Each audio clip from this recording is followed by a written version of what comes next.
Oi, you know what time it is? You're tuned in listening to Dry That Aussie Metal Guy. Make sure to hit that like and subscribe button so you don't miss any of his content when it drops. And remember, stay brutal, you mad dogs. Roof! G'day, hey, how are you all going? It's Dry That Aussie Metal Guy here with Crank.com and with Cranium and Radio. So tonight, wherever you are in the world, it is with great pleasure that I'm getting to have a chat with Andrew Craighan from UK Death Doom Legends, My Dying Bride, who are due to release their 15th studio album, Immortal Binding, out on 19th of April through Nuclear Blast. Andrew, thank you so very much for joining me, my friend. My pleasure. Thanks for having us on. No, absolute pleasure, man. First off, dude, can you tell me a little bit about your songwriting process for this album? Because I know it would have been a little bit different kind of with the Ghost of Orion. It was such a great album, and then kind of the world was thrown kind of into a whole lot of shit. So it probably give you a lot of time to work on this one, yeah? Actually, no.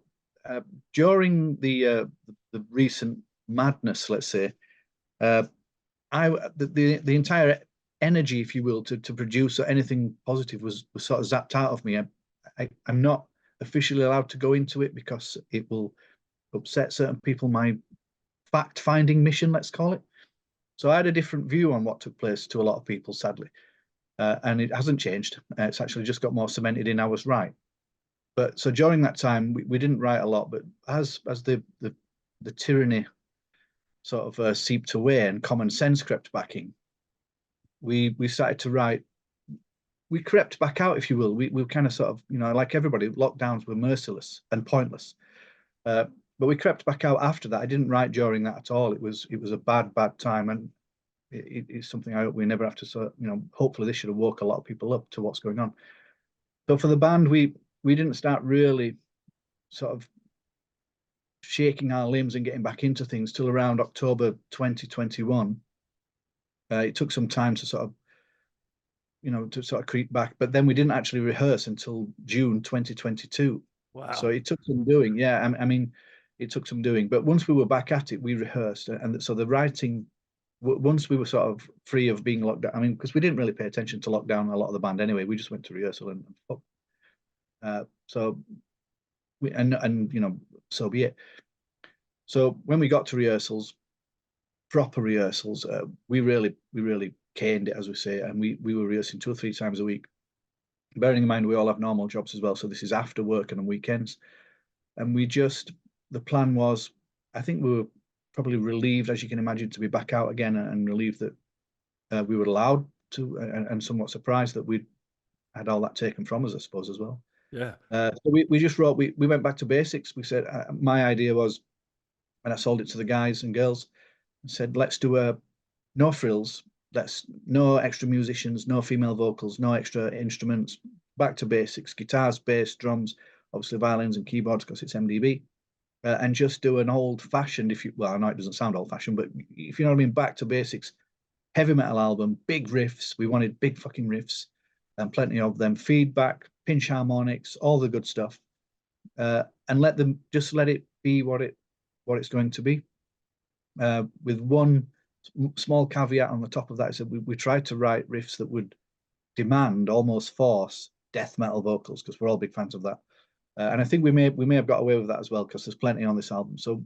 we oddly enough, I know it may not sound like it, but we had a lot of fun writing and recording this. I mean, it was hard work, but just being back out and in rehearsal with those Marshall stacks all stacked up, and the noise and all of that kind of thing, it was I reckon it was therapy. Oh, for sure. And having, what was it like having Neil come on? Because he come on kind of at the end there of Ghost of Orion and probably didn't get much of a chance to kind of contribute. So what was it like having him with this album, both of you kind of firing back and forth at each other with Lena as well? But Neil's, I mean, initially he came in as a live sort of guitarist, if you will, to spot, which was great, but it was obvious straight away that he kind of really fit the band. So we've kind of kept him, even though he's still in Valafar as well, his original band, we've sort of kept him as well. And he just fits. His riffs are great, his ideas are great. He's not trying to be anything other than a good fit. He's not trying to push anybody around or express himself overly.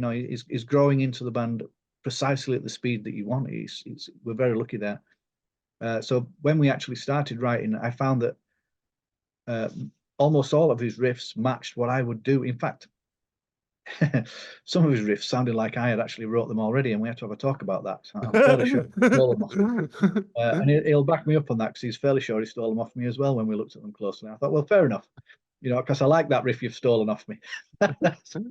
Subconsciously, I didn't mean it. Well, yeah, I know. But I mean, we've been going forever, so it's hard not to rewrite your own stuff. So it was good fun, we got on with it. I mean, it was hard graft, like I said, but it was good fun, and he's a good fit, and he turns up, you know what I mean? So he doesn't, which it might not seem important, but having people disciplined enough, and it's like I said, it's not easy after work when you've had enough to turn up to rehearsal and then stand there for 4 hours. But we did it, and it was great. And I think it shows that we really rehearsed this album musically, back to front, up and down, and inside out. And there's 2 songs, and that aren't on it that are going to be an EP, so we still haven't finished. So we're still writing them, and there's a third one that's probably halfway through that we'll get to at some point. So yeah. Well, I've seen that you'd recorded these tracks for the album, and you had a couple left over, and you're going to do the same thing that you've done with the Macabre Cabaret EP as well. Kind of release it a little bit after, which I'm super excited about. And you were talking about coming back to some of that real heavy.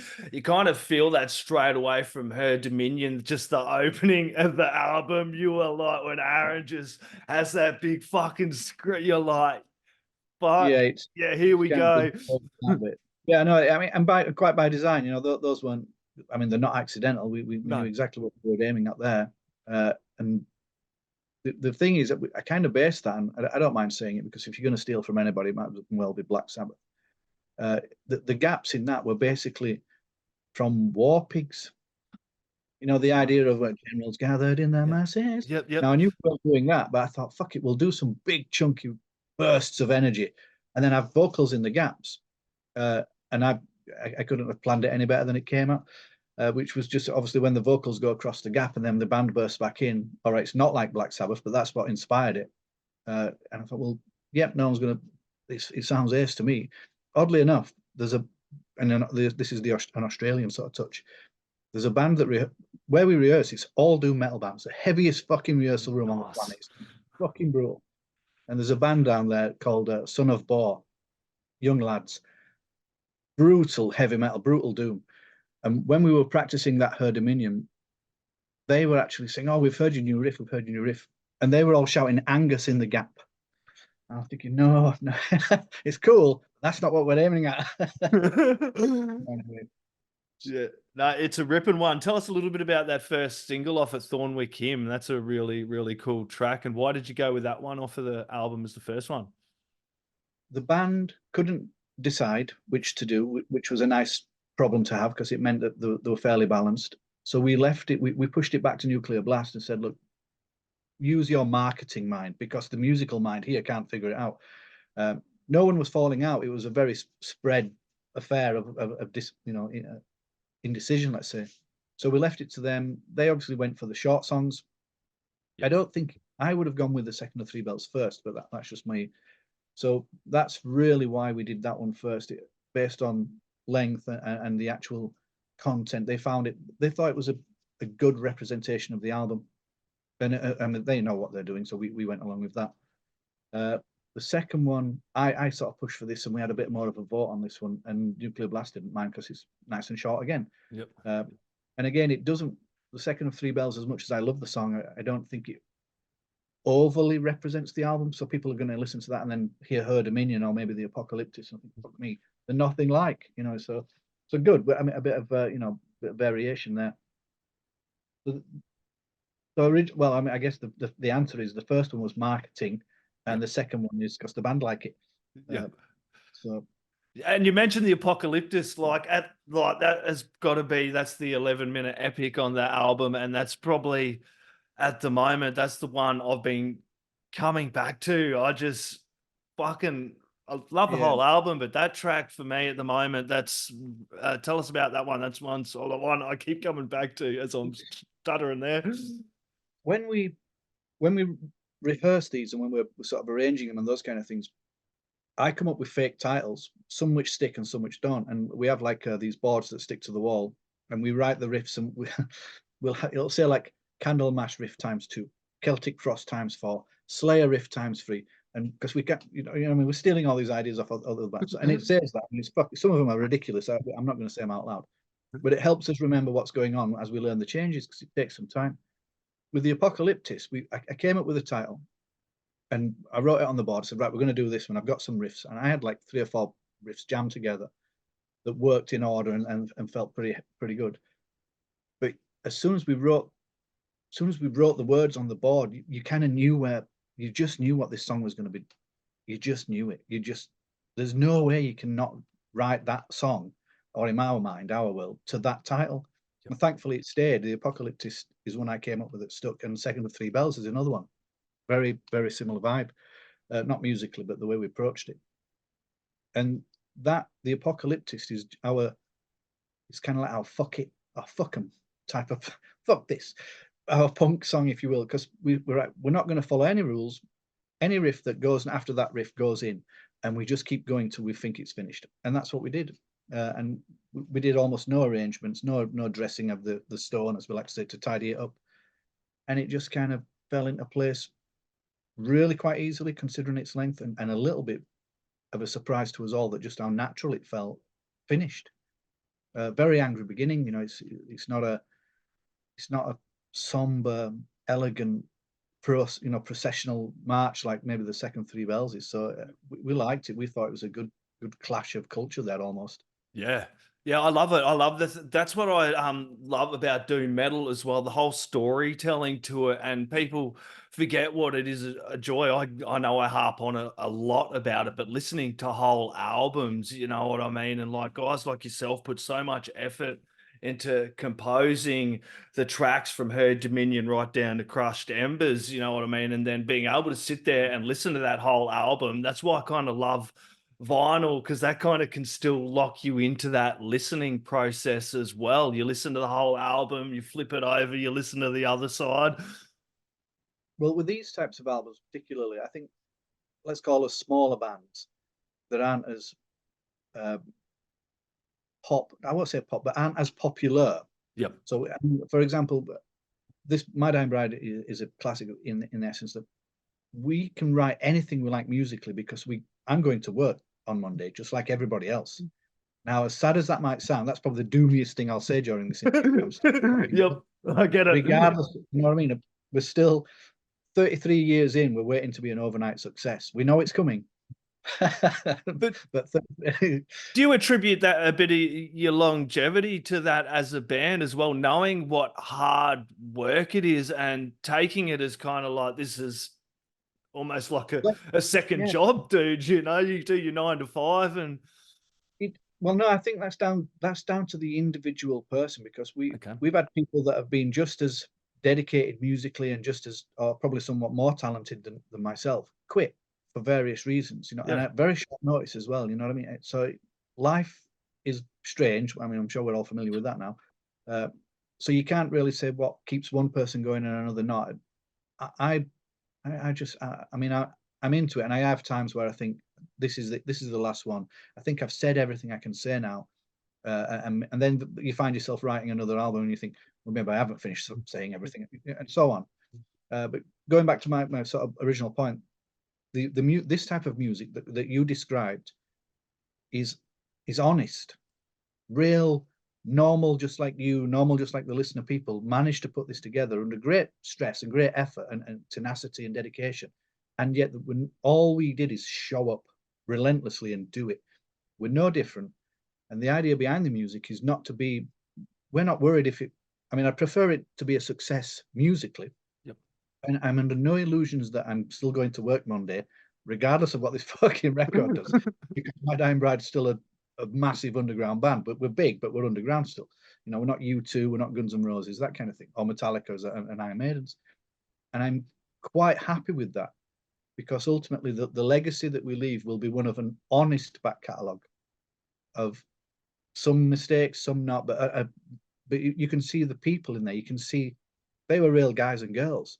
Yep. They weren't pretentious. They weren't trying anything to do anything. And we're certainly not pleasing the record label in essence of writing songs that we think are going to be acceptable or pop in any way, I mean, listen to it. I mean, all right, it's well produced and it's well recorded by design. You know, we try our best, but we're not trying to impress anybody, and we're certainly not plastic pop. It's just pure. It's our version of what heavy metal is to us today. Yeah, well, My Dying Bride have always worn their heart on their sleeve, and the music as always, and for you being honest, the band that you have been over 33 years, that's why you've been able to keep such loyal fans, and why the feedback has been like people at first listen, go, oh, that's really dark, but the music has gotten people through such dark times as well. It's been such a positive influence, and something I've read in comments time and time again with My Dying Bride and people putting up stuff like that, the music has kind of been really influential at these dark times of their life as well. So that's probably got to really mean a lot too.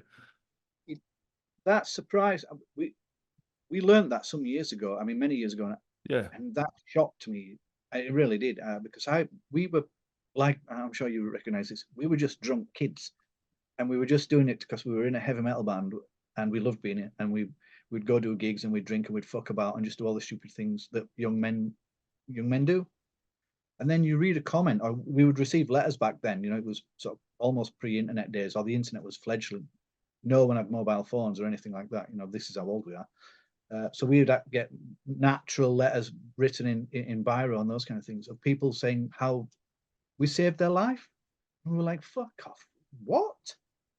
And then suddenly you realize that this something that you're doing that is having a massive, unexpected, never thought about that, impact, mostly positive, regardless of the content, that you couldn't predict for. And it's sort of thinking, oh man alive, we better be careful what we say now. Because, you know, it's doing things we had no control over, and we had no real,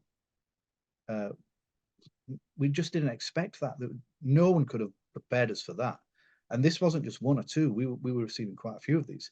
Yes. And fuck me, we've become therapists almost somehow, you know. But we're not taking, you know, if it helps, it helps. You know, if it's cathartic and it's getting people through tough times, because they recognize that we've lived them, and you know, sort of can guide them through it somewhere, that there is hope, because there always is hope. It's never really lost. So we tried to, I have to admit, we tried to forget that and just concentrate on the music, because you can get lost in some of that. That is complex, deep. Man alive, who could have predicted for that? I don't really know what to say about that, but we get them. And it's, yep. It comes back to some things being worth more than money. You know, it's like you're doing your 9 to 5 and then you're bringing, you know, spending all this time making the music and then having that feedback. It's, yeah, I know what it's like, man. Like, because I've come back to music and it's always been something that's gotten me through. Definitely, you know, a lot of great music was all I was kind of listening to going through cancer treatment last year as well. So it was definitely a big part of my life. It's always given back to me as well. You're talking about the kind of hope, and you kind of feel that the kind of with the cover as well, with the cracked mirror and the keyhole and the birds there. It's a really, really captivating cover as well, and the vinyl just looks absolutely unreal with the etched in there as well. Well, the key to that kind of stuff, again, this is showing his age. Your love is I can sense it from here. Yeah. For the actual product, not just the music, it shows our age in many respects, which you may agree that some of the younger audience has sadly missed out upon. Yep. Because when we were buying vinyl, when that was all you had to physically go get it. Very rarely did you buy it online, or even if there was an online.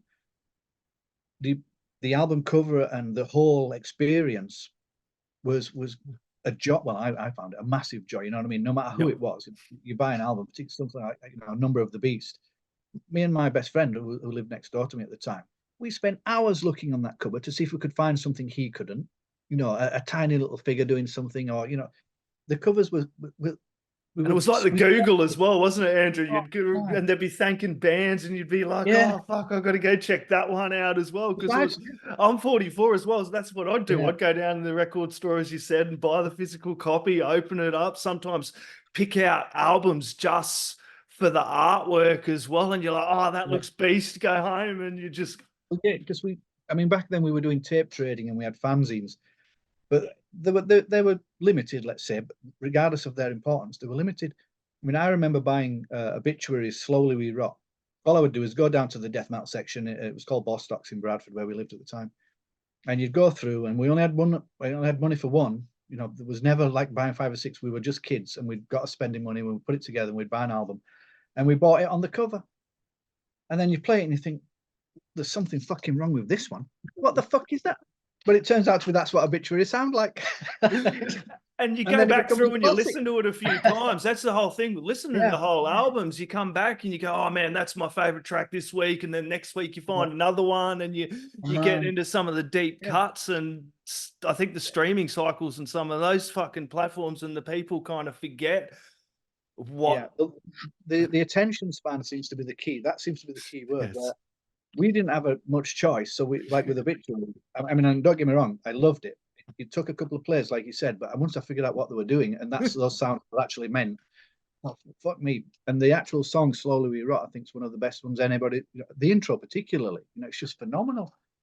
So we were like, but we had to play it again, and we didn't have loads of records, but we played them round and round because that's all we had. But now with Shuffle and Spotify and so on, the attention of the younger audience, and I'm not really lamenting this, it's just how it is. Yeah.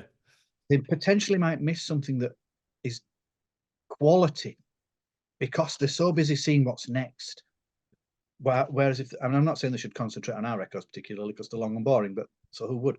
But the you know what I mean? That rush to what's next, maybe they're overlooking something. I mean, not everybody. I know a lot of music fans are just proper music fans.